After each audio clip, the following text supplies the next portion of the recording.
Alright everyone, welcome back to the channel, Chili 1911. Just going to do a random video.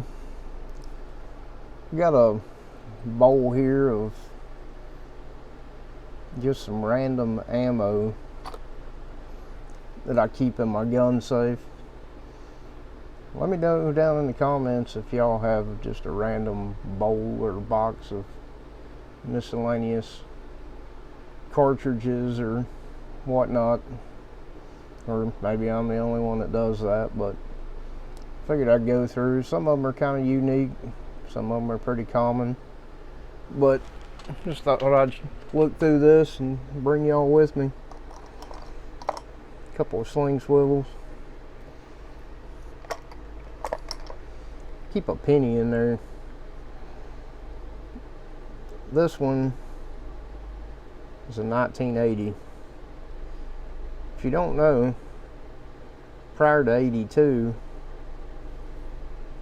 pennies were mostly copper, like 95 or 97% copper.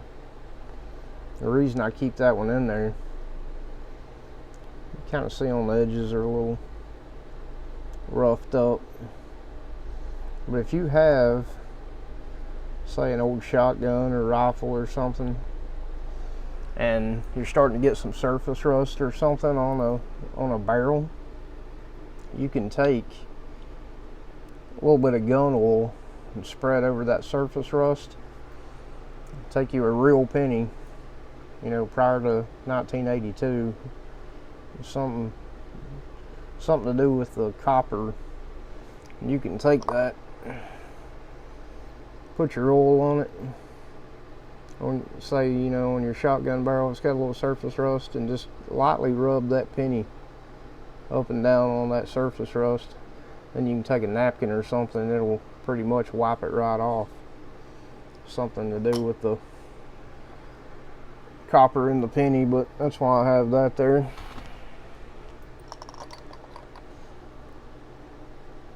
That was a triple aught buck 410. I believe I fired that out of a Taurus Judge. I probably had it in my range bag or something.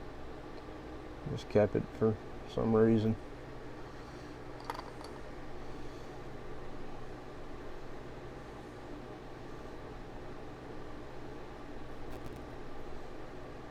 .762 by 54R. Mosin Nagant. Got a couple of those.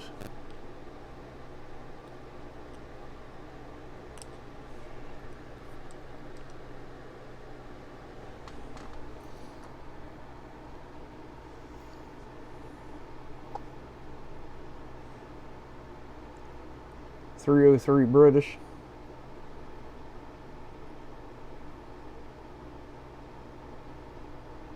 PMC. Soft point, you can see on that one. I used to carry a 303 deer hunting. You can see on that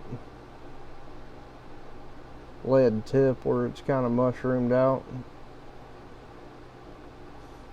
That was from going deer hunting, loading that thing into the chamber and going all day, not seeing a deer, pulling it back out. Next day, go in, load it right back in the chamber. It just kind of messes that tip up.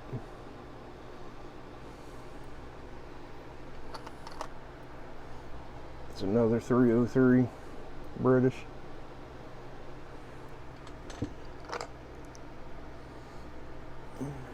Federal 30-06.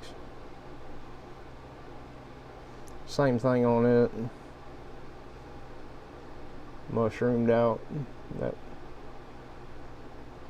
lead tip. Loading and unloading.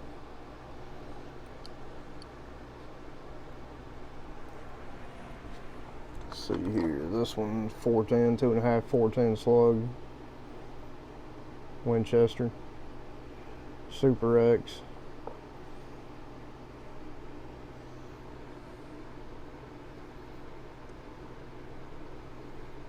I believe that says 1/5 ounce.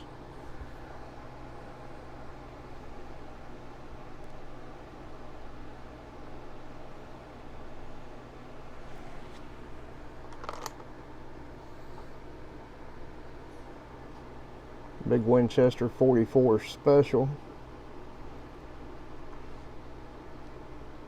Got a couple of those, I believe, 2 or 3.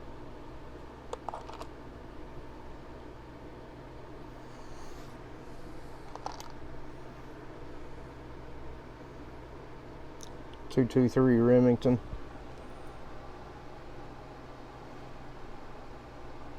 Don't know what brand that is. It's Remington Peters brass.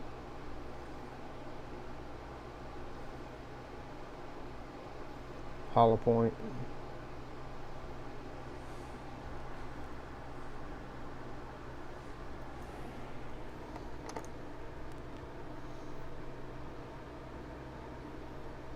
It's probably a 5.56 there. You can tell the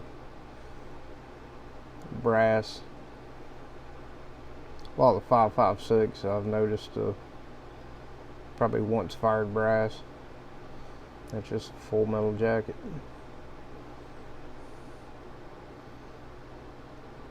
Western Cartridge Company, WCC. I believe that's what that is.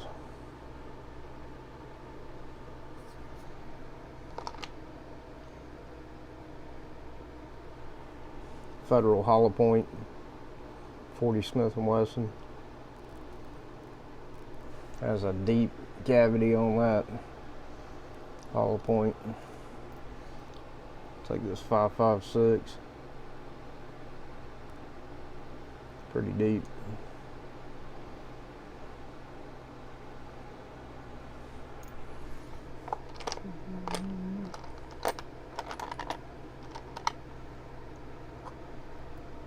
Another Federal 40. These 40s right here, I don't know what you call those. I don't even know what brand it is. It is a Remington Peters stamp. It's basically a hollow point, and they filled it in with something, I'm not sure what. Almost like a glazer round, if you remember the old glazer rounds. But from what I remember, I believe I fired some of these out of a Walther P99, and they were pretty hot.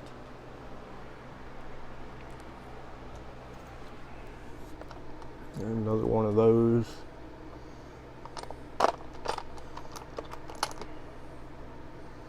Hornady 38 special. Hollow point. It's probably their, I believe that's the XTP they call it. I could be wrong on some of these, I'm just going off of memory. Here's a pretty unique one. A lot of you young guys may have never saw these. It's 38 Special Federal. And that is not an empty brass. It's a full wad cutter. Probably about 140 grain. Those are very light loads. I've got an old 1918 Colt Police Positive. I've got a short video up on it at the range. That's what I was firing out of it. This one's a Federal. I know Remington wheel gun brand, they load wad cutters as well. But you lay it up next to that Hornady. Like I said, it looks like a piece of empty brass, but it's not. It's, you figure if that one's probably about maybe 130 grain, and this is a 148 grain bullet. So that bullet probably goes down at least maybe that far down the brass. Really light load. Like I said, if you have an old antique pistol, you don't want to beat it to death. Those old Colts especially, real easy to knock them out of time. I try not to shoot anything, hot out of it. That's why I have those wad cutters. 0 recoil, and they're deadly accurate. I mean, Those full wad cutters, I think they were actually intended to be target ammo back in the day, and you could about put one right on top of the other in a target. This big monstrosity here, this is old. It's a 38 Smith and Wesson special head stamp. If I can get it to focus.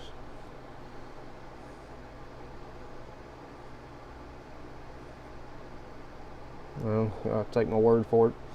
38 Smith and Wesson special with a USC code. I'm guessing that's US Cartridge Company. Look at that thing. I don't know what the weight on that is.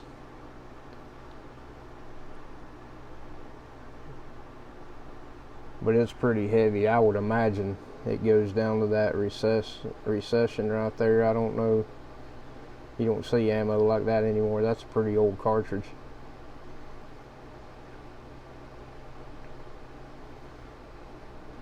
Solid lead. But you look at, okay, so you got that one that says 38 Smith and Wesson special. You look at the modern 38s, it's just 38 SPL. That one's 38 special on that Federal, so they all mark them different. But yeah, that's the old head stamp, 38 S&W SPL.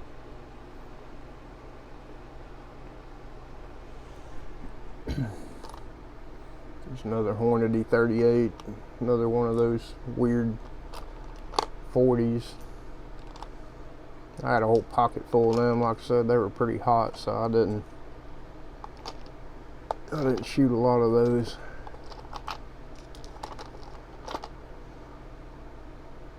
Another Federal hollow point 40.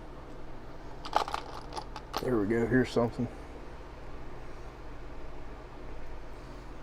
Federal 38 special.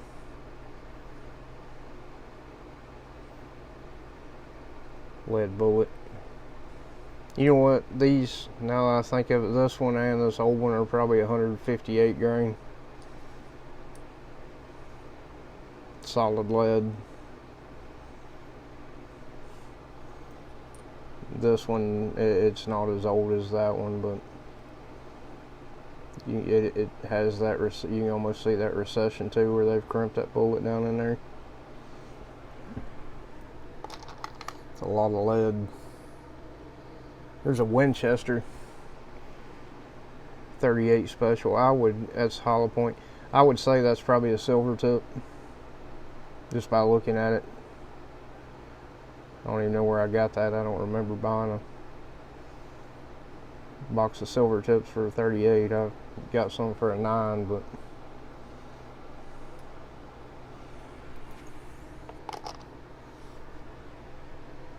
there's a lot of hate.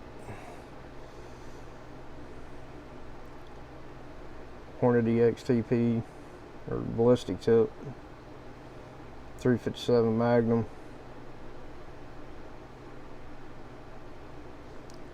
Lay it beside this 38, if we can tell.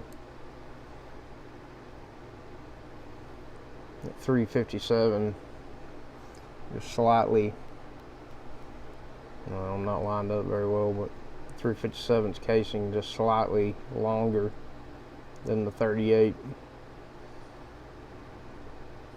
Any new viewers that don't know, you can shoot 38 specials out of a 357 Magnum in most cases,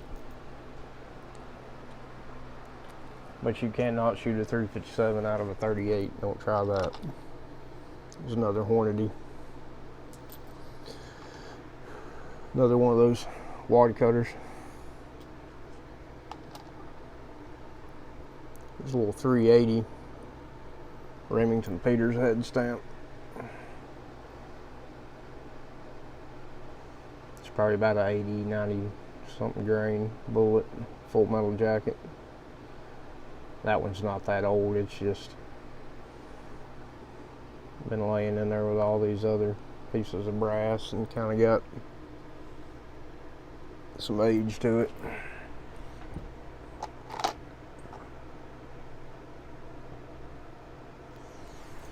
Here's another old 38 special.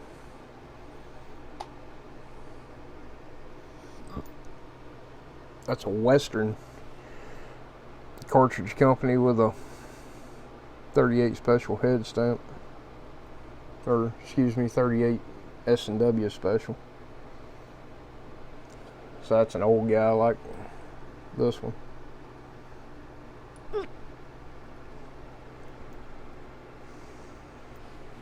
Kind of running out of room here.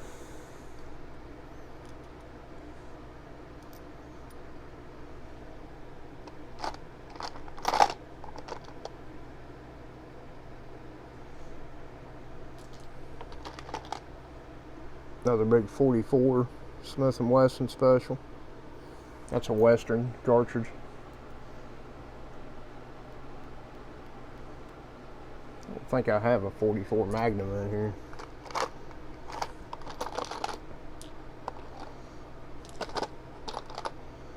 This one's cool. It's a Western 38 Smith and Wesson special. And to kind of give you an idea how old these are, I mean, beyond the corrosion on them, I probably wouldn't shoot these. They'd be fine to shoot, I'm sure, but I don't shoot them just for collective purposes. It's got that recession for the bullet, solid lead. But check this out. Hopefully you can see this. Some old timer has taken probably a Phillips head screwdriver and smacked the end of that bullet and kind of tried to make it to where it would expand, I guess, but it's off center, if you can tell. He didn't get it dead on, his screwdriver moved. I don't know what the effects of something like that in ballistics gel would be. It might be kind of neat to try that out, but yeah, that one's pretty neat too, with that screwdriver tip knocked into the end of it. Alright, now here is a modern loaded round, but this is becoming one of the hardest to find cartridges still out there. I would assume, I don't want to judge on time, but I would assume this cartridge will be obsolete before you know it. What it is, you can't tell, but it's a 32 Smith and Wesson. Now, most 32s you buy are going to be a 32 long. This is a 32 Smith and Wesson short. Now, they won't call it a short. Its true name is 32 Smith and Wesson. Kind of like the 45 long Colt thing. Its actual name is 45 Colt, but they started calling it long Colt, I guess, to differentiate from the 45 auto. So that came along later. So I'm assuming, as best as I can tell, the 32 Smith came out.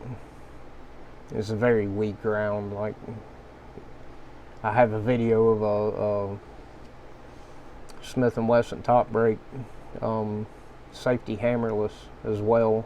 You can look for that. Some people call them lemon squeezers, but you can see the recoil in my video.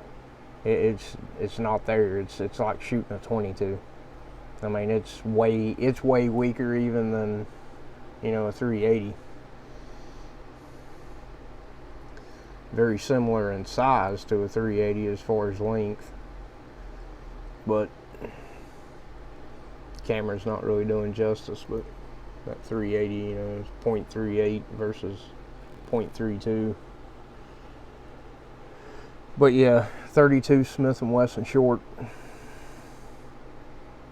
So I'm assuming later on, you know, the 32 Smith and Wesson long came out to have more power, and so they started calling the 32 Smith and Wesson 32 short. As far as I know, there are only 2 companies that commercially load this ammo. That's why I don't shoot mine very often, because it's so hard to find. And that is Remington Wheel Gun and MagTech. I just noticed in the camera this 40 looks like it got bit by a slide.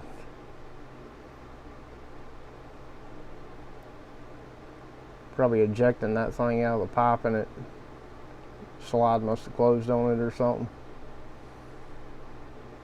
Yep. That could be another reason it's in here and I'm not shooting it. Some more 38s. CCI 22 Magnum.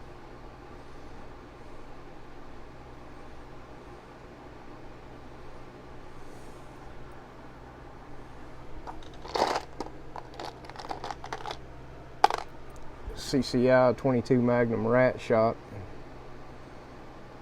or shot shell as they call them. We always call them rat shot. I think that's number 12 BBs in there. I never really tried the 22 Magnum rat shot. I know out of a rifle, a regular 22 LR rat shot it'll bust clean through a Coke can.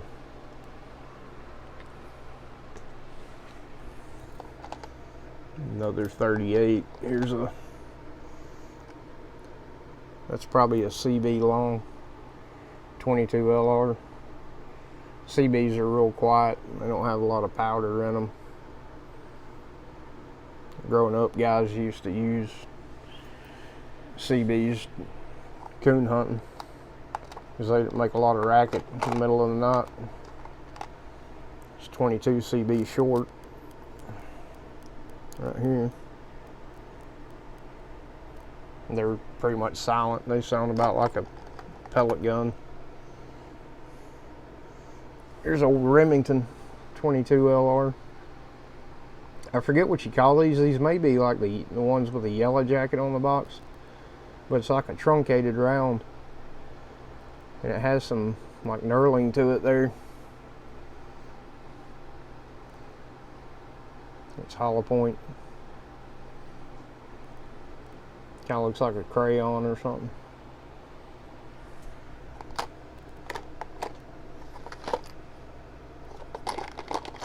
Yeah, 22 LR rat shot.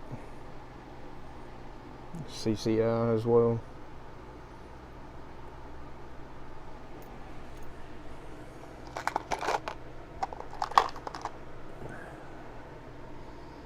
Winchester Super X 22 short. See that card in there? That is a black powder blank. They're pretty loud.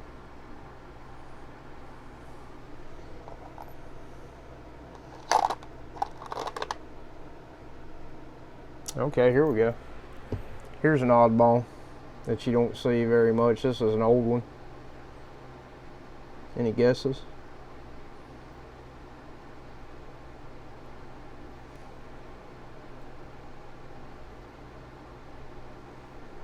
UMC.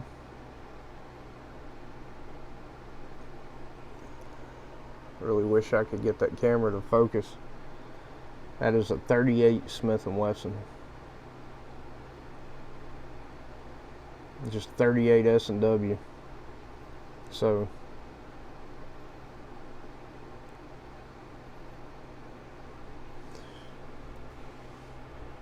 that is not a 38 special. Okay.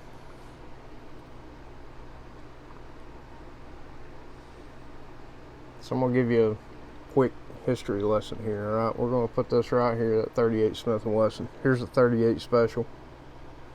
Here's the 357 Magnum. Remember a few minutes ago I said you can shoot 38 special out of a 357 Magnum.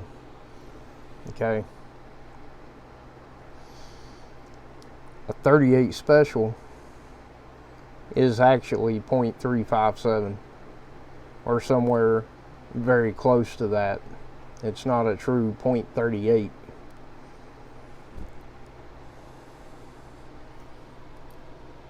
That 38 Smith and Wesson is a true 38, .38. So where your modern 357s and 38 specials, they're more like closer to a 36 caliber or 9mm. That's why you can see some of these revolvers that have a, you know, they're a 38 or a 357, but they have a 9mm conversion cylinder. That's why. This will not chamber, and I don't have one of my 38s handy right now, but if I did, I would show you. That will not go into the cylinder of a 38 special. It's too big. It's, I mean, or you take a normal 38, you know, and drop right in just like that in the cylinder. This 38 Smith and Wesson, the bullet's too big. It's like that. It will not chamber in a 38 special.